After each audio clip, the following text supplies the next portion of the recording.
That's right, we are back in the US after spending several months in Spain, most of them in lockdown. And in today's video I wanted to share our experience traveling during this pandemic and our plans for the rest of this very strange year. So officially we live here, so we had to come back at some point, and even though the situation is still complicated out there, it was at this time when Spain is not in a state of emergency anymore, and there were flights that we were able to book and we could travel a little bit more freely than before. We didn't know how long this window for traveling was going to be open. We didn't know if we waited 1 more month or 2 more months if we were going to be able to come here, so we decided to go for it. The trip here felt very weird. We had to take 3 different flights.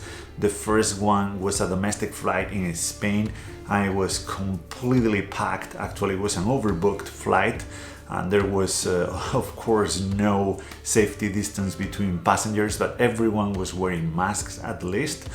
Masks are required in public transportation in Spain, so that's at least a good thing. Once in Madrid, we took another flight through London, and that flight was pretty much full as well. But once again, everyone was wearing masks. It was there at Heathrow where things started to get weird. We were at the international terminal, I believe, and it was empty. There was absolutely no one. All the businesses were closed.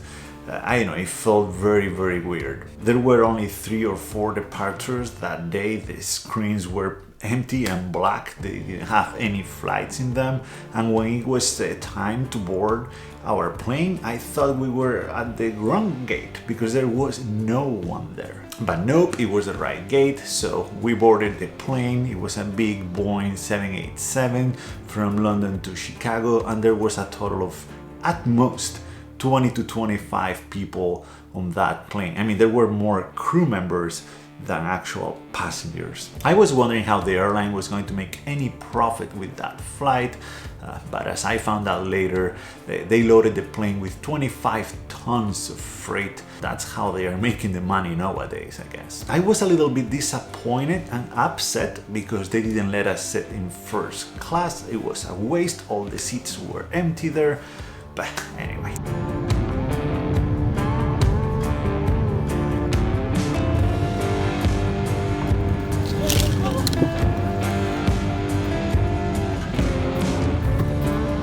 So finally, after an 8-hour-long flight and a very long day, we arrived in Chicago, and that was the first place where we had to go through any kind of control related to COVID-19. After going through passport control, we got our temperature taken with one of those devices pointing at your forehead, and I almost didn't make it.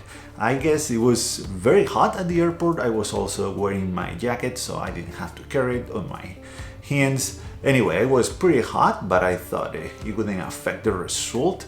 But I got 99.5 degrees and the limit was 100. It was very close, but they let me through. I checked my temperature half an hour later at the hotel and it was down to 96. So I don't know if it was the device that is not very accurate, or it was that it was very hot at the airport and the jacket and everything. I don't know what it was.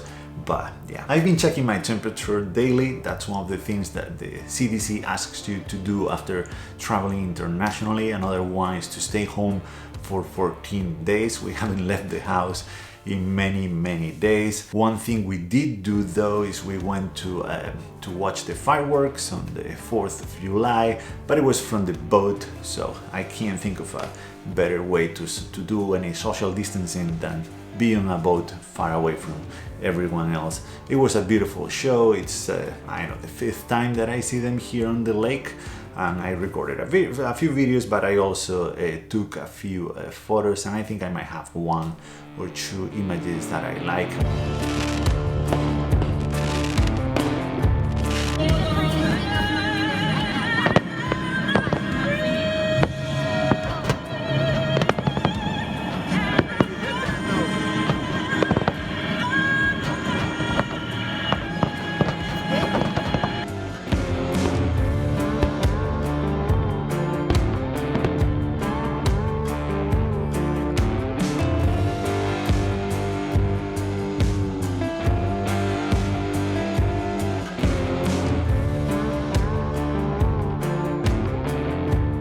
Long story short, we are here, we made it, we are safe and we are healthy. That's what matters. I'm thinking about what I want to do for the rest of the year. This has been a very strange and weird year for everyone.